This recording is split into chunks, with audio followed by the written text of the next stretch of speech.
नमस्कार सभी को। आज हमारा जो टॉपिक है वो सब्जेक्ट वर्ब कंकर्ड है, उसी को कंटिन्यू करेंगे।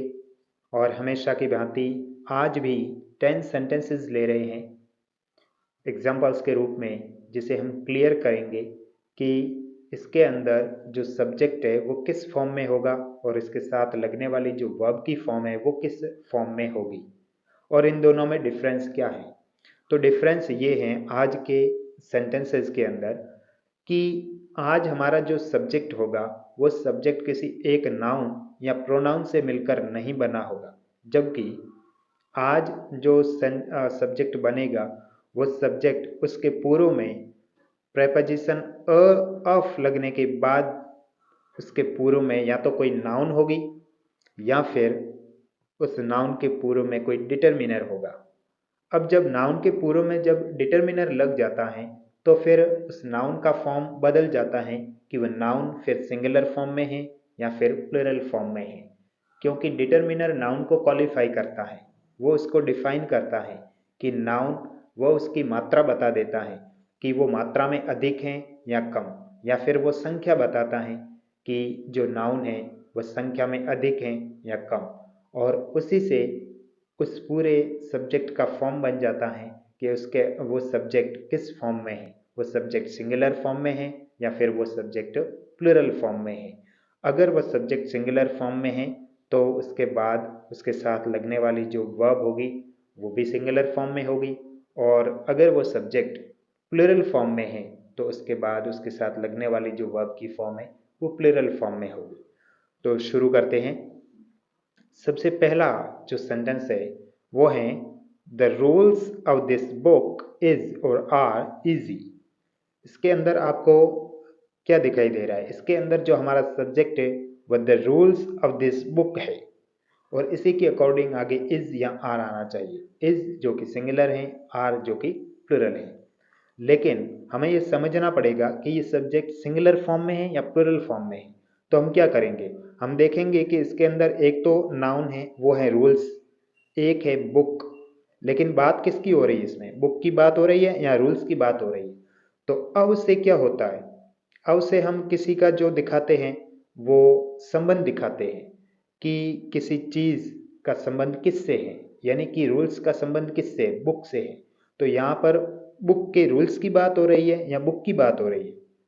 लिखा है the rules of this book, यानी इस किताब के रूल्स। तो इस किताब की नहीं बात हो रही बस, बल्कि इस किताब के रूल्स की बात हो रही।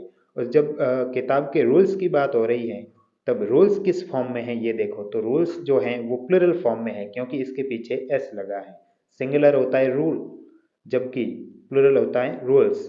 तो करेक्ट सेंटेंस क्या बनेगा? करेक्ट सेंटेंस ये बनेगा the rules of this book are easy, क्योंकि सब्जेक्ट कैसा है? प्लूरल है, इसीलिए इसके साथ लगने वाली वर्ब की फॉर्म भी प्लूरल होगी।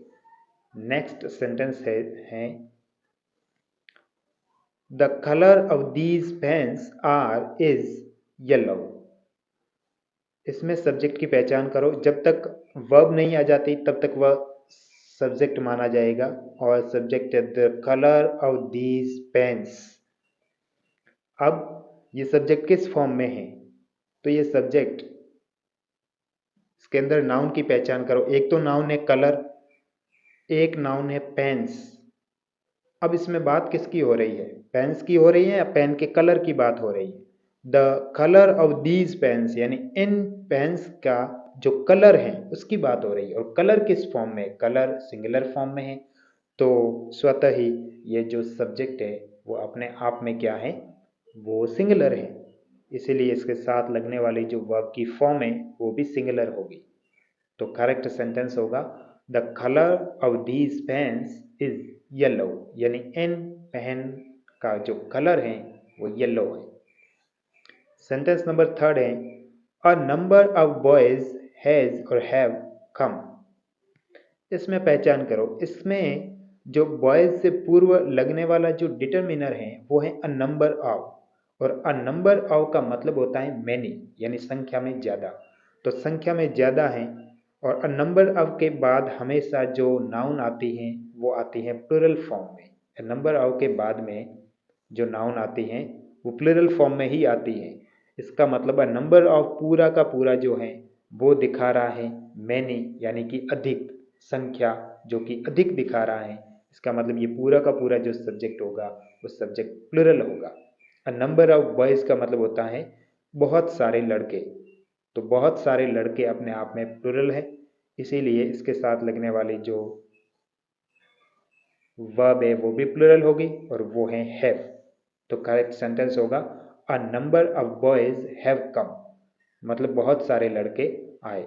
अब इसमें आप इस बात का ध्यान रखें कि नंबर से पूर्व ए लग चुका है, और ए लगने पे ये कभी भी ये मत देखना कि ये सिंगुलर में है, क्योंकि ये ए अपने आप में, ए तो केवल नंबर के लिए लगा है जो कि सिंगुलर फॉर्म में है, लेकिन अ नंबर का मतलब होता है जब ये अकेला आता है तब सिंगुलर होता है, लेकिन जब इसके बाद में प्रपोजिशन अव लग करके प्लूरल नाउन लग जाती हैं तब इसका मतलब होता है संख्या में बहुत अधिक, जो आगे आने वाली नाउन है वह।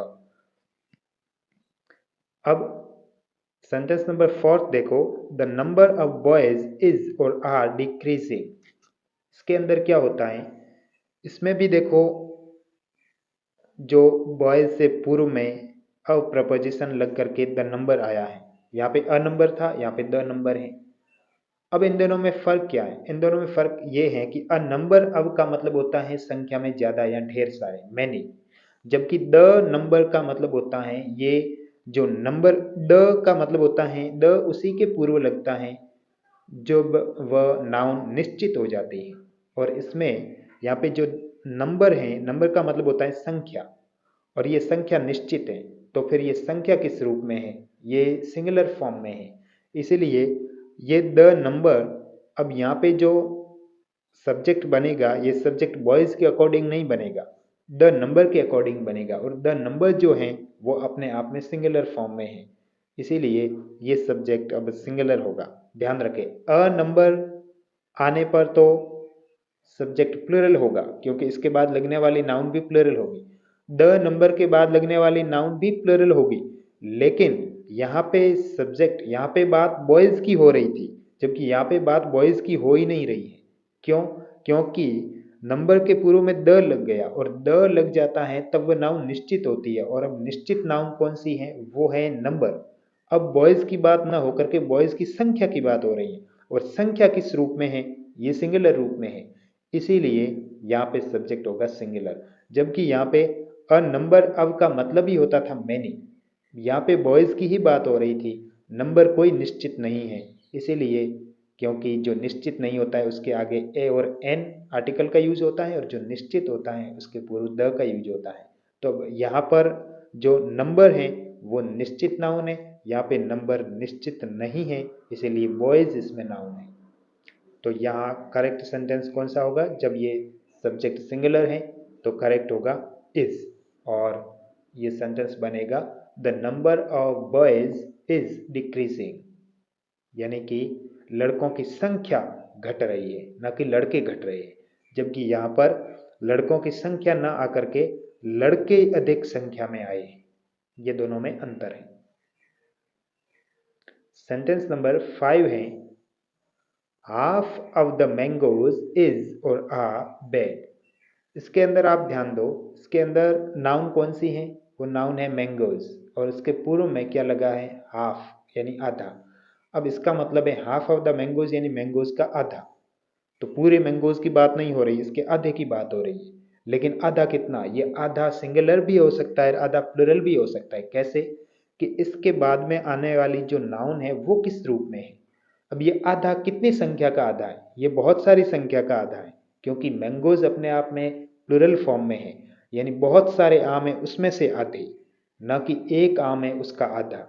इसीलिए बहुत सारे आम में से आधे हैं, इसका मतलब ये आधा अपने आप में प्लूरल है, इसीलिए ये पूरा सब्जेक्ट अपना प्लूरल माना जाएगा, और प्लूरल के साथ लगने वाली जो वर्ब की फॉर्म है वो भी प्लूरल होगी। तो करेक्ट सेंटेंस होगा half of the mangoes are bad, यानी कि आधे मैंगोज हैं वो बुरे हैं या खराब हैं। अब इसी प्रकार सेंटेंस नंबर 6 देखो, इसमें लिखा है half of the mango is और आर रोटन। इसके अंदर जो हाफ है आधा, ये आधा किसकी संख्या बता रहा है, ये आधा जो मात्रा बता रहा है, ये मैंगो की बता, केवल एक मैंगो का आधा कह रहा है। इसका मतलब मैंगो अब संख्या में ज़्यादा नहीं है, एक ही है, और उस एक मैंगो में से उसका जो आधा भाग है वो क्या है, रोटन। इसका मतलब यहाँ पे जो हाफ है वो सिंगुलर फॉर्म में। जब हाफ के बाद आने वाला जो अब के बाद में नाउन है वो अगर प्लूरल फॉर्म में हो तो हाफ भी प्लूरल होगा, और हाफ के बाद आने वाला जो नाउन है वो सिंगुलर फॉर्म में हो तो हाफ भी सिंगुलर होगा। तो करेक्ट सेंटेंस होगा half of the mango is rotten, न कि आर रोटन। इसी प्रकार नेक्स्ट सेंटेंस है अ लॉट ऑफ मिल्क हैज और हैव बीन फस्टेड। अब इसमें नाउन कौन सी है, इसमें है मिल्क, और मिल्क से पूर्व क्या लगा है, अ lot of. A lot of का मतलब होता है ढेर सारा।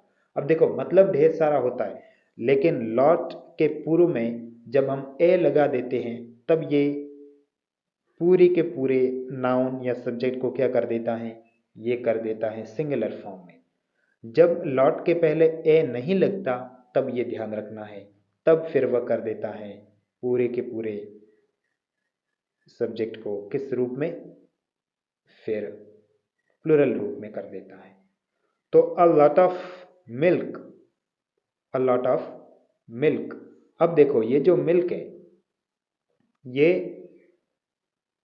अब मात्रा में है तो ढेर सारा, लेकिन अ लॉट ऑफ लगने के कारण इसकी जो ये जो फॉर्मेशन है सब्जेक्ट की वो सिंगुलर बन गई है, इसीलिए इसके साथ आएगा has. A lot of milk has been busted, यानी ढेर सारा दूध है वो बस्ट किया गया। नेक्स्ट सेंटेंस है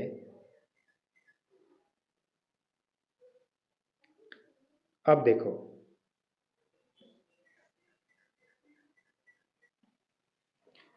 तो अब सेंटेंस नंबर 8 है, वो है अ लॉट ऑफ बुक्स हैज और हैव बीन बॉट।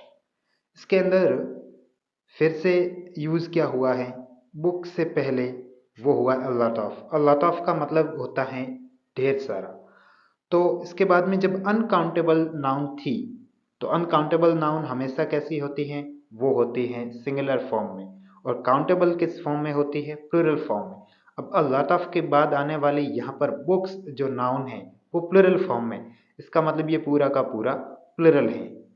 तो यहाँ पे सब्जेक्ट प्लूरल बनेगा, जबकि सेवंथ नंबर सेंटेंस के अंदर जो सब्जेक्ट था वो सिंगुलर था। सिंगुलर क्यों था, क्योंकि इसके बाद आने वाली नाउन कैसी थी, वो अनकाउंटेबल थी, वो सिंगुलर थी, और इसके बाद आने वाली नाउन कैसी है, वो है प्लूरल और काउंटेबल।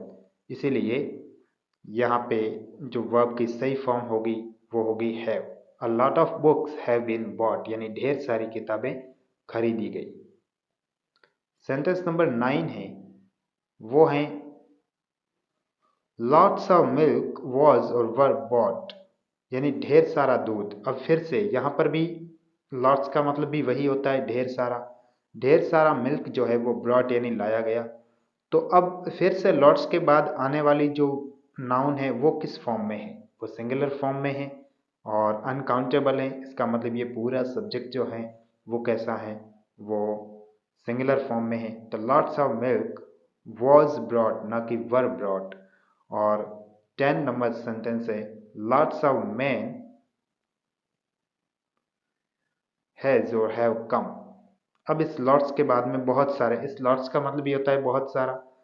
तो बहुत सारे कौन, मैन, और मैन तो काउंटेबल है, इनको गिन सकते हैं, ये संख्या में ज़्यादा है, ये प्लूरल फॉर्म में है, तो ये पूरा सब्जेक्ट प्लूरल हुआ और इसका करेक्ट होगा हैव, और ये सेंटेंस बनेगा lots of man have come.